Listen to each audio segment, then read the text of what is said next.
السلام علیکم ورحمۃ اللہ وبرکاتہ۔ الحمد للہ رب العالمین والعاقبۃ للمتقین، الصلاۃ والسلام علی اشرف الانبیاء والمرسلین، اما بعد فاعوذ باللہ السمیع العلیم من الشیطان الرجیم، بسم اللہ الرحمن الرحیم۔ قال ربنا اللہ عز وجل فی القرآن الکریم والفرقان الحمید، ظہر الفساد فی البر والبحر بما کسبت ایدی الناس لا یذیقہم بعض الذی عملوا لعلکم ترجعون۔ محترم ناظرین، جدہ صورتحال آپ کے سامنے ہے۔ ہر طرف سیلاب تباہی مچا رہا ہے، ہر طرف سیلاب کا پانی ہی پانی ہے۔ اللہ کے محبوب پیغمبر حضرت رسول اللہ صلی اللہ علیہ وسلم نے فرمایا، جب تم اچھائی کا حکم دینے اور برائی سے روکنے سے باز آ جاؤ گے، نہ تم اچھائی کا حکم دو گے، نہ تم برائی سے روکو گے، نہ گناہ ہوتے دیکھو گے لیکن روکو گے نہیں، اس وقت تم پر عذاب مسلط کر دیے جائیں گے، تم پر عذاب آئیں گے۔ حضرت حذیفہ رضی اللہ تعالیٰ عنہ روایت کرتے ہیں، نبی رحمت صلی اللہ علیہ وسلم نے کہا، امر بالمعروف اور نہی عن المنکر کا فریضہ سر انجام دیتے رہنا۔ اگر تم اس سے باز آگے کہ نہ تو تم امر بالمعروف کا حکم دیتے ہو، نہ تم نہی عن المنکر سے روکتے ہو، گناہ ہوتے دیکھتے ہو لیکن گناہ سے روکتے نہیں ہو، نہ تم اچھائی کا حکم دینے والوں میں سے ہو، تو اس وقت تم پر عذاب نازل ہوں گے، تم پر عذاب آئیں گے۔ حضرت نوح علیہ السلام نے 950 سال اللہ کی تبلیغ کی، اللہ کے دین کی طرف بلاتے رہے، لیکن لوگ نافرمانیوں میں آگے بڑھتے گئے، نافرمانیاں کرتے گئے، نافرمانیوں پہ نافرمانی، حدود اللہ سے آگے نکل گئے، حدود اللہ کا کوئی نفاذ انہوں نے نہیں دیکھا، حدود اللہ کراس کر گئے، حدود اللہ کو نہیں دیکھا۔ تو اللہ احکم الحاکمین نے اپنے نبی سے کہا، ایک کشتی بنائے، ہر جاندار کا ایک جوڑا اس میں بٹھا لے۔ حضرت نوح علیہ السلام نے ایسا کیا، اس کے بعد اللہ نے ایسا زبردست سیلاب بھیجا کہ جس نے پوری قوم کو تباہ کر کے رکھ دیا۔ آج ہماری صورتحال دیکھیں، آج ہم پہ بھی اللہ کا عذاب آیا ہے، آج ہمیں بھی سیلاب نے پکڑ لیا ہے، آج ہم بھی سیلاب سے متاثر ہیں۔ سیلاب تباہی مچاتا چلا جا رہا ہے، گھروں کے گھر تباہ ہو گئے، شہروں کے شہر اجڑ گئے، ہر طرف پانی ہی پانی ہے، لیکن انسان کی آنکھ میں پانی نہیں آیا، انسان کی آنکھ میں اللہ کے خوف سے پانی نہیں نکلا۔ ہر طرف سیلاب کا پانی آ گیا لیکن انسان کی آنکھ میں ایک قطرہ بھی نہیں آیا۔ کتنے لوگوں نے اس سے عبرت پکڑی، کتنے لوگوں نے مسجدوں کا رخ کیا، کتنا مسجدوں میں رش لگا، کتنے لوگوں نے دعا کے لیے ہاتھ اٹھائے، کتنے لوگوں نے اللہ سے استغفار کی، کتنے لوگوں نے عبرت پکڑی۔ آج ہمارے گناہوں کی وجہ سے ہم پہ عذاب آیا نا۔ نبی رحمت صلی اللہ علیہ وسلم نے کہا ہے، روایت میں نے آپ احباب کے سامنے رکھی ہے، کہ جس نے عمل بالمعروف اور نہیں عن المنکر کا فریضہ سر انجام دینے سے خود کو روک لیا، اللہ اس پر عذاب نازل کریں گے۔ نہ تو وہ اچھائی کا حکم دینے والے ہیں، نہ وہ برائی سے روکنے والے ہیں۔ آج ہم گناہ کی پبلسٹی کرتے ہیں، آج ہم گناہ کے اشتہارات لگا رہے ہیں، آج ہم گناہ ہوتے دیکھ رہے ہیں لیکن ہم اس سے روک نہیں رہے بلکہ اس کو پرموٹ کر رہے ہیں، اور نیکی کا حکم تو ہم دینے سے رہے، نہ ہم نیکی کا حکم دے رہے ہیں۔ گناہ ہوتے دیکھ رہے ہیں لیکن اس سے روک نہیں رہے، لیکن بلکہ اس کا حکم دے رہے ہیں، تو ہم پر عذاب آئیں گے، یہ ایک سیلاب کی صورت میں ہم پہ اللہ نے عذاب بھیجا ہے، اور یہ عذاب جو اللہ کی طرف سے قدرتی افواہات آتی ہیں،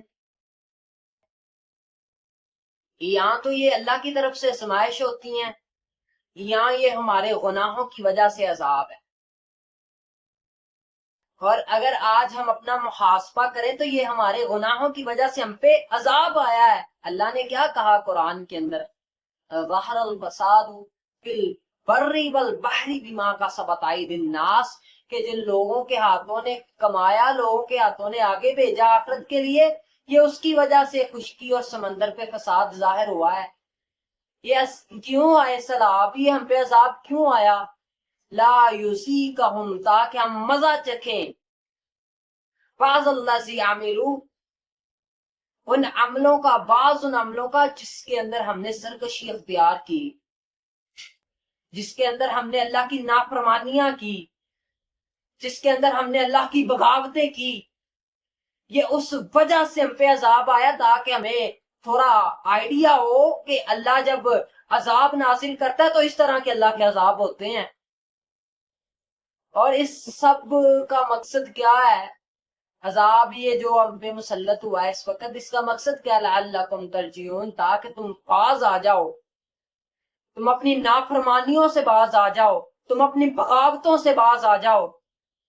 آج ہم نے کتنا عبرت پکڑی ہے ان سے، کتنا ہم نے اللہ سے استغفار کیا، کتنا اپنے گناہوں کی معافی مانگی، کتنا اللہ سے دعائیں کی۔ شہروں کے شہر ویران ہو رہے ہیں، بستیاں اجڑ رہی ہیں،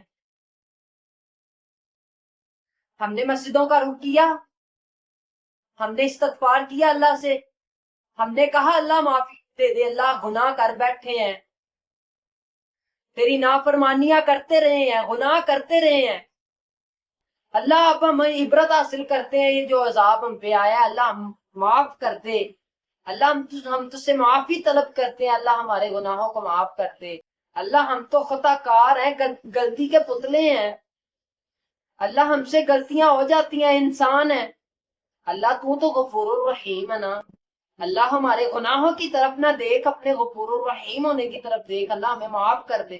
کتنا ہم نے اللہ سے دعا کی، کتنا ہم نے استغفار کیا۔ اللہ جان بوجھ کے ہم پہ یہ عذاب نازل کیے ہیں، اللہ نے جان بوجھ کے ہم پہ یہ عذاب نازل کیا ہے۔ اللہ تو کہتا ہے میں کسی نفس پہ ایک ذرہ برابر بھی ظلم نہیں کرتا، لیکن جب تم میری بغاوتیں کرتے ہو، تم میری نافرمانیاں کرتے ہو،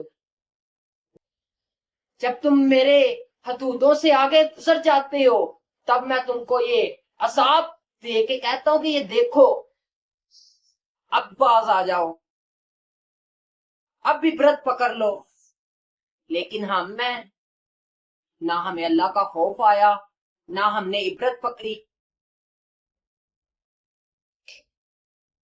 اس صورتحال کے اندر چند باتوں کو آپ لازم پکڑیں، استغفار کریں، اللہ سے استغفار کرتے رہیں، کثرت کے ساتھ استغفار کریں، اللہ سے دعائیں کرتے رہیں، اور جو سیلاب سے متاثر لوگ ہیں ان کے ساتھ تعاون کریں۔ یہ آپ کا تعاون کرنا آپ پہ فرض ہے۔ نبی رحمت صلی اللہ علیہ وسلم نے فرمایا جب ایک انسان، ایک مسلمان اپنے دوسرے مسلمان بھائی کی مشکل کو دور کرنے میں لگا رہتا ہے، کوشش کرتا رہتا ہے کہ میں اپنے مسلمان بھائی کی مشکل کو دور کر دوں، اللہ خالق کائنات اس کی مشکلوں کو دور کرنے میں لگے رہتے ہیں۔ ایک روایت میں ہے نبی رحمت صلی اللہ علیہ وسلم نے فرمایا جس نے ایک جان کو بچایا، جس نے ایک انسان کو بچایا خفا، اس نے پوری انسانیت کو بچا لیا، اس نے پوری انسانیت کو محفوظ کر لی۔ تو اس مشکل وقت میں اللہ سے استغفار کرتے رہیں، اور سیلاب سے جو متاثر لوگ ہیں ان کے ساتھ تعاون کریں۔ وہ آپ خوراک کی صورت میں نیوز دیکھ رہا تھا، اس قدر دکھ ہوتا ہے سن کے کہ لوگ کہہ رہے 3 دن سے ہماری حلق سے نیچے ایک لقمہ نہیں اترا، ہم نے کھانے کا ایک لقمہ نہیں لیا، 3 دن ہو گئے ہیں بھوکے ہیں۔ اور رو رہے ہیں بیچارے کہ ہم تک خوراک پہنچائی جائے، تو خدارا ان کے ساتھ تعاون کریں، ان کے خوراک پہنچائیں، ان کے تک خوراک پہنچائیں، وہ آپ کے تعاون کے اس وقت مستحق ہیں۔ اگر آپ اس مشکل حالات کے اندر ان کی مدد نہیں کرتے، آپ گناہ گار ہیں۔ علماء اکرام کا اس پر اتفاق ہے، وہ کہتے ہیں جو بندہ طاقت رکھتے ہوئے، اس کے پاس طاقت موجود ہے، اس کے پاس مال موجود ہے، اس کے پاس وسائل ہیں، لیکن وہ اپنے ان ڈوبتے ہوئے بھائیوں کا سہارا نہیں بن رہا، ان کے ساتھ تعاون نہیں کر رہا، وہ گنہگار ہے۔ قیامت والے دن ان سے پوچھا جائے گا، تمہاری آنکھوں کے سامنے انسانیت مر رہی تھی، تمہارے پاس طاقت موجود تھی، تمہیں اللہ نے مال دیا تھا، اللہ نے استطاعت دی تھی، کیوں نہیں ان کا ساتھ دیا، کیوں نہیں ان کے ساتھ تعاون کیا؟ خدارہ ان کے ساتھ تعاون کریں، وہ آپ خوراک کی صورت میں میڈیکل کیمپ لگائیں، یا ان تک خیمے پہنچائیں، یا ان کو ریسکیو کریں، جس طرح پوسیبل ہے آپ ان کی مدد کریں، ان کے ساتھ تعاون کریں، اور اللہ خالق کائنات سے دعا کرتے رہیں۔ میں بار بار یہ کہہ رہا ہوں، استغفار کرتے رہیں، اللہ سے دعائیں کرتے رہیں۔ اس وقت استغفار ہی ہے جو ہمیں جو اس عذاب سے بچا سکتا ہے۔ تو اللہ خالق کائنات سے دعا کرتے رہیں، اللہ ہم تو غلطیاں کرنے والے ہیں، ہم خطا کار ہیں، جس طرح تجھے پسند ہے کہ میرا بندہ زمین پہ رہ کے اس طرح زندگی بسر کرے، اللہ ہمیں اس طرح کا بنا دے، ہمیں توفیق عطا کر کے ہم تیری رضا کے مطابق زندگی بسر کر سکیں۔ اللہ خالق کائنات مجھے اور آپ کو اپنی رضا کے مطابق زندگی بسر کرنے کی توفیق عطا فرمائے۔ وما توفیقی الا